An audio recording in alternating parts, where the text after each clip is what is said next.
think everybody gets a notification. So anyway, we are live. So welcome back to another SEO Leadership. Joined by myself, Josh, and Shreya, of course, and we have the great Tom Clarke on today. So, Tom, who are you? Blimey, where to start? So, my name's Tom Clarke. I'm the founder of Reason 8. We specialise in websites, mainly website building. We do SEO for a wide range of clients. We also do website hosting, website management. Everything websites. We're kind of covering all of our clients under that one umbrella. I guess we could put some up in a nutshell. Awesome. What's the company called? It's Reason 8. Reason 8, yeah. So it's actually a name I came up with years ago, and the original strapline was because we were going to do kind of every marketing thing you could think of. We were starting looking at print when we first started, which we obviously don't do now. But the strapline we had was a reason to resonate, because when I was at uni, I did a business degree. So the whole thing was you need to give your customers a reason to resonate with your brand. So I came up with that kind of arbitrary name and put it together. And that name's just stuck ever since, and I don't dare change it. So that's where the name came from, for those that are wondering. Awesome. I really like it now that you've explained it like that. I really like that. Your business degree, has it served you well within business?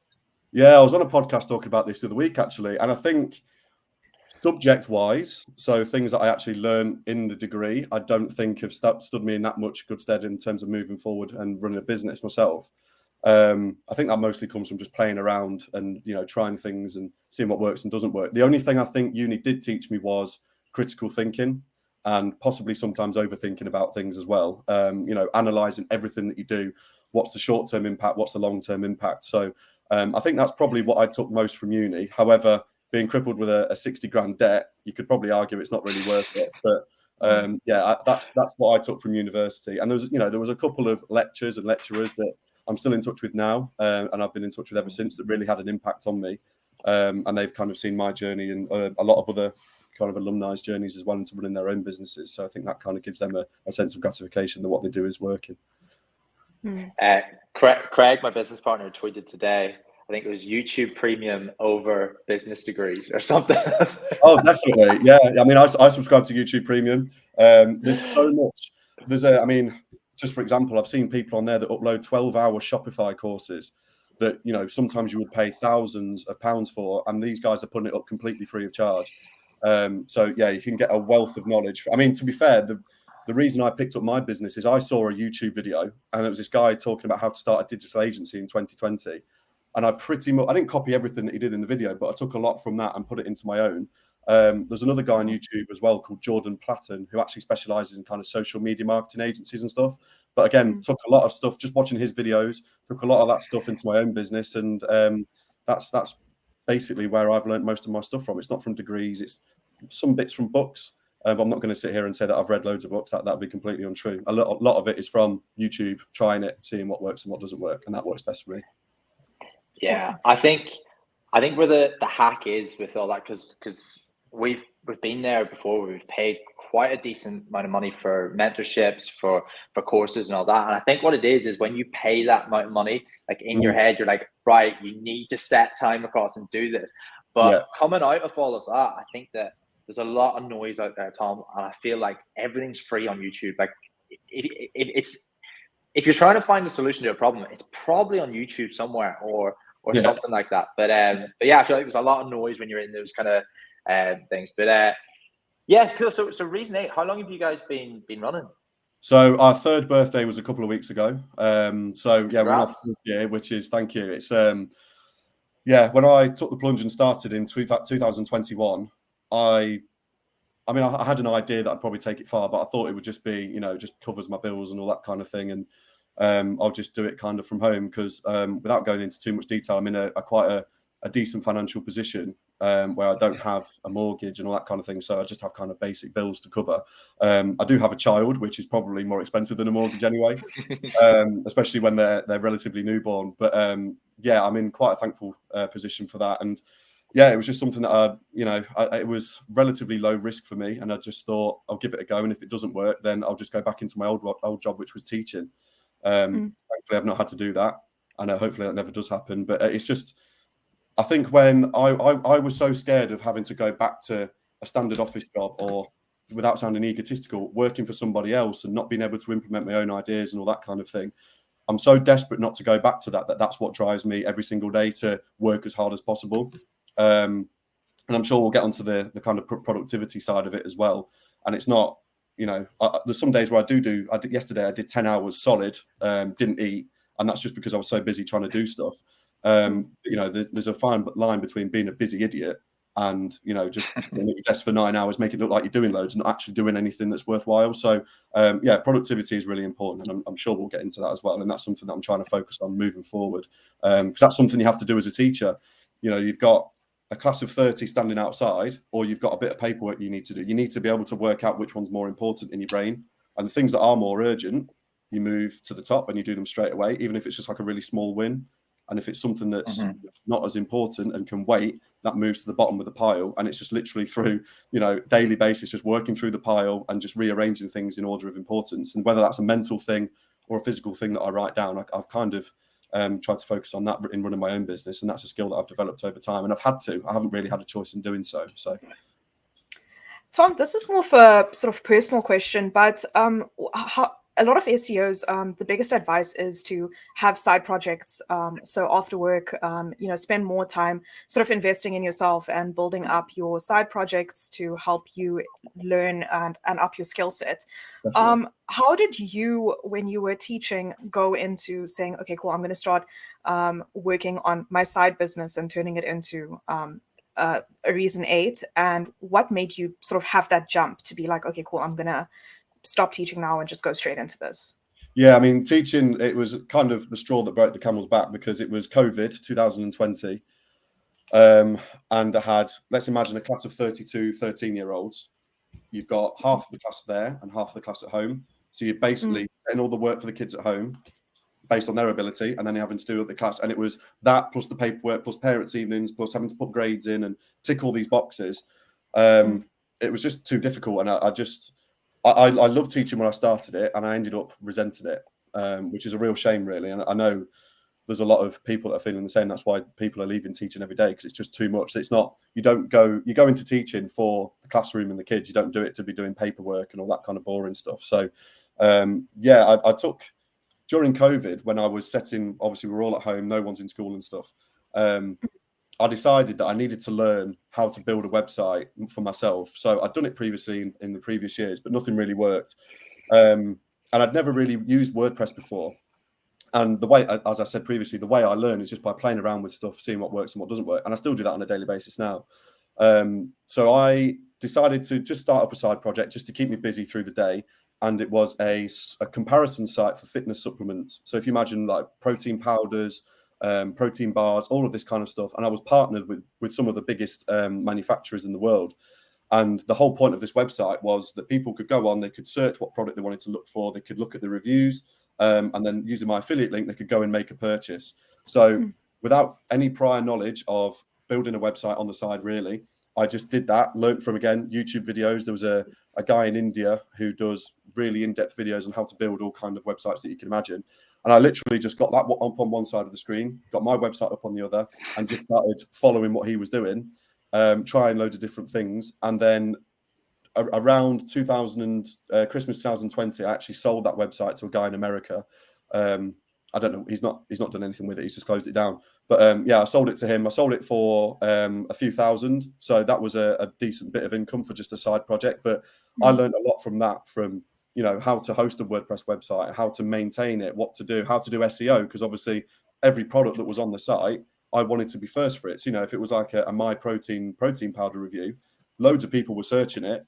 I wanted to be first for that. And, just through implementing that, trying things like Yoast, Rank Math, and then all the other softwares like Uber Suggests, all of those different pieces of software, that's what I learned. And again, just playing around with loads of different things. And I think that's, for me, again, that's the way that I would learn. I wouldn't learn by sitting in a room and having someone telling me how to do something, or, like shadowing someone for a day, because I'd just switch off. I have to be able to play around with it and make the mistakes in order to learn. And whether it's websites, SEO, whatever it might be, I still think that is the best way to learn. And especially in the business we're in, you make those mistakes every day. Obviously, you don't tell your clients that, you just fix it. But that's definitely, there's massive advantages to a side project. And obviously, if you are an SEO and you're looking into applying for a job, then if you can present such a project, something like that, to say, look, I do this currently, but I've also been working on this on the side. As an, someone who might be employing someone in the future, that's a massive amount of credibility, and kind of shows that you've got that willingness to, put and test your skills in another environment, and you've learned from your mistakes. So massive advantages to a side project, and I'd recommend anyone just to give it a go. Just try it. It's relatively inexpensive. All it will cost you mainly is time, and just do it and give it a go, and it will pay massive dividends quite literally in the future. Awesome. Cool. So Tom, again, it's a common theme. Some of the best SEOs that we have on the podcast, or even that we chat to at events, it's always that start a side project. Okay, somebody's listening to this, and I get this question all the time. So everyone's like, right, okay, I need to go start a side project. Where do I start? What niche do I go into? How did you decide to go into comparison sites for fitness? What advice would you give on that? Yeah, I mean, the way that I came into it was, obviously you've got things like Money Supermarket and all these comparison sites. And I'd read an article that I think the guy that opened Money Supermarket sold it for hundreds of millions, if not maybe a couple of billion quid. I can't remember. And I found at the time there was, obviously I'm into going to the gym. I used to go quite a bit more often, but I go 3 times a week. Used to be quite heavily into the fitness community. So I figured that, that's something that I enjoy. And at the time, and I kind of still do, I know quite a lot about supplements and all that kind of thing. And I wanted to kind of share that knowledge and put that into my own kind of project. And the two just kind of married together. I wanted to learn how to build websites. And it wasn't even necessarily with the aim of being able to do it in the future. It was just for a little side thing that I wanted to make a success of myself. And then pairing that with my, I guess you could call it like a passion for fitness and supplements and all that kind of thing. The two just came together, and at the time, there was nothing for supplement comparisons or reviews or anything like that. And so it was literally a case of, I started it that day and just played around with it. And what I found was I had one version of the website that was live, and then I changed it maybe a couple of months later, just because I'd learned so much, and changed it again. So yeah, getting started, what I would say is somehow find out what you want to learn. So whether it is website design or SEO, or whatever it might be, and then work out what you're actually interested in. Because for me, I couldn't make a website on horse riding or something like that because I know nothing about it. I'm not interested in it. I used to know a lot about supplements. So marrying those two things that you're quite passionate about, one you want to learn and one you know quite a bit about, putting them together and then coming up with a solution around that. So whether it's a comparison site or just like an affiliate site, or even if you don't want to build a website, you find a company that does something like that, and then you reach out to them and say, can I do some SEO for you as a side project? Whether they pay you or not, it's irrelevant. So that's how I would get started. And especially nowadays, there's so much more opportunity and software to be able to get started with. And it is just about doing your research. If you think you've got an idea, use SEO tools to validate that idea. So if I think that people are searching for a review of a protein powder, I might think that, but no one might be searching it. So I need to check it before I actually do it. So yeah, definitely, if you've got an idea, validate it, make sure that it's, people are actually going to search for it and look for it. And that will give you that kind of gratification that you can move forward with the idea and kind of implement it from there. So that would be my advice to get started, at least. Have you ever read the book Bootstrap Your Life? Is that by Oliver Cookson? Yeah. Yeah, I've got that. I bought it and it's downstairs somewhere, and I've just not got round to reading it because obviously, I was founder of My Protein. I wanted to read it and I've just not got round to it. But is it a good read? It's a very good read. It was actually Liam Clarke, who owns Quirky Digital in Liverpool. It was him. I met him at an event and he said it was his favorite book. So I went and bought it. It was a great book. But to anybody listening that hasn't read it, the reason I brought it up is the similarity of you being into fitness, starting a side project and going into it, and now you've got an agency. So Oliver, into fitness, started, I can't remember what it was. He was buying protein like wholesale, something really cheap from like a dairy farmer or something like that, and started making his own whey protein. And then obviously went into fashion and all. So I think the title of the book is Bootstrap Your Life, going from a £500 overdraft to selling this company for 350 million or something ridiculous like that. But I get so buzzed up hearing people like putting their passion towards something and then getting that kind of outcome, which I absolutely love. Yeah, I think it is a common thing if you compare it's a typical analogy, but Ronaldo to Messi, one's naturally very gifted and one you could probably argue works. I mean, I'm not saying that Messi doesn't work hard and Ronaldo's not talented, but you could say that one is naturally gifted and one probably, because he's so gifted, doesn't have to work as hard as the other one. So that's the same with passion. You know, I could be passionate about fitness supplements and passionate about building websites, but if I don't put it into action and actually put the time together to build it, no one else is going to do it. I have to do it. So, you know, it's the same with running a business. I'm passionate about what I do now. And unfortunately for me, the second that passion burns out, then my business will probably burn out as well, because it will have an impact on my work. So, yeah, I would say you have to be passionate about it. And there's some people out there that probably don't care that much about that. But it definitely does take you a long way. But you do have to pair that with the work ethic to drive it forward. It can't just be one or the other. Yeah. I love that it transitions. Oh, sorry, go. Sorry, on the passion bit there on Tom, I can relate to that as well. I remember I said this to a friend a few months ago. I think it was over summer. I was like, if you told me 5 years ago that I have a company that specializes in SEO recruitment, I'll be like, not a chance. Like, there's no way like I'd be doing that. But when you take away that and like things I'm passionate about is like seeing my team progress, building my team, client acquisition, chatting to like really cool companies, getting on the podcast, and just seeing progress. When you boil it down to that, it's like for me, it's hard not to be passionate about that.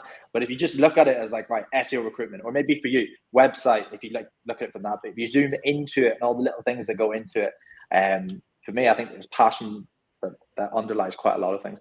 But sorry, Shreya, go on ahead. I love the mindset of passion and practice and putting both to use, which transitions nicely into a question that I really wanted to ask on the topic of imposter syndrome. Have you ever experienced it in the past 3 years, and how have you sort of combated it through the years? And do you have any advice to maybe team leads that are maybe going through something similar? Yeah, I mean, I wouldn't say I've had it so much in my own business, because my own business is just me, really.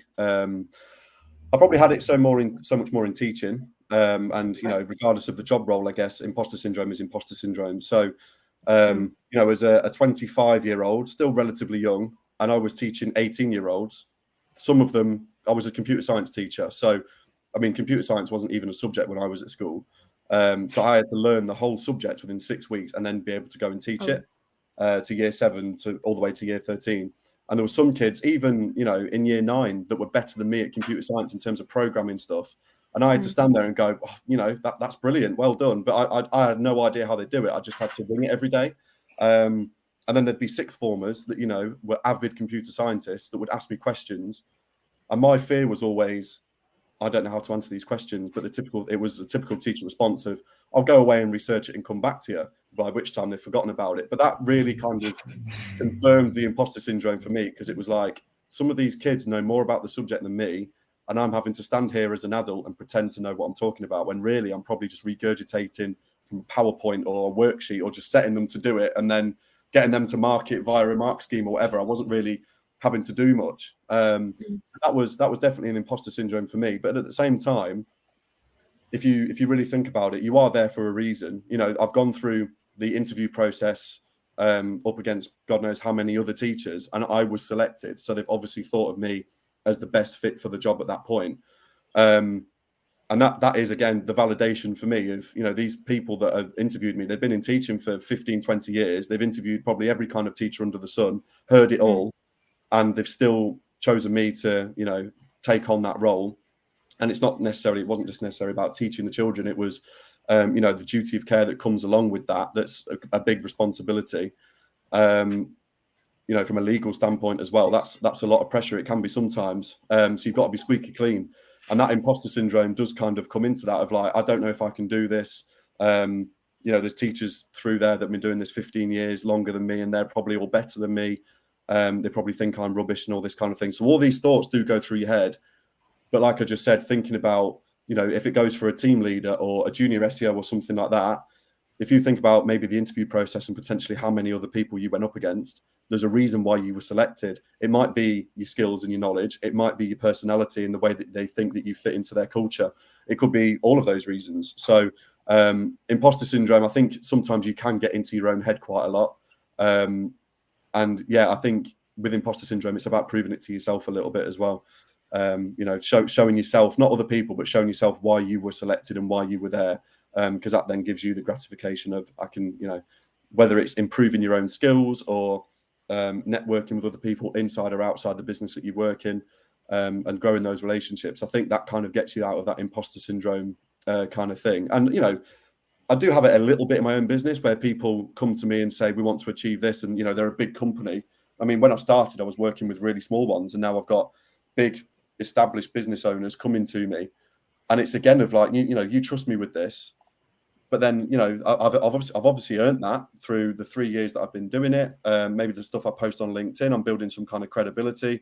So building credibility with other people and yourself, I think, will get you out of that imposter syndrome mindset. That's definitely what I'd recommend for that, for anyone, regardless of the job role that they're in. Awesome. So let's talk about, you said there, posting on LinkedIn and building up credibility. So building up a personal brand in a nutshell. So you've got quite a few followers on LinkedIn. I see you posting quite a bit. How important is that for, let's say, client acquisition and building up that credibility? Yeah, I'd say it's massive. And recently, not deliberately, did actually a test. So before Christmas, I scheduled something like 2 months worth of content that was just going to automatically publish for me. And then I think it was around Christmas, early January, I didn't really do any posts, other than, just jumping on, doing something really quickly and not putting much thought into it. And it wasn't really relevant to my business or the people that follow me on LinkedIn, our potential clients. So the drop off that I had in terms of engagement, people messaging me, even website traffic, the time that I didn't post versus the time that I did every single day was a massive difference. And what I found is it's not necessarily what you post or what you're posting about, it's the consistency. Because at the end of the day, on most posts on LinkedIn, I don't read them, but the same people are hammering every single day, and I always see their names. So I know that if I do eventually need their services, or if I know someone that does, it's in the top of my mind somewhere that I've seen their name. I might have seen their headline, or maybe just a quick skim of a post to see what they do. And that could be a lead if I contact them directly or if I refer them to somebody else. And the amount of clients I've had in terms of partnering with other agencies to fulfill their website requirements, doing SEO for people, there's so much opportunity. I think since I've been focusing on the personal branding aspect, the impact on my revenue, it's been something like 20 or 30% it's been accountable for in terms of an increase. And I've not even been doing it that long.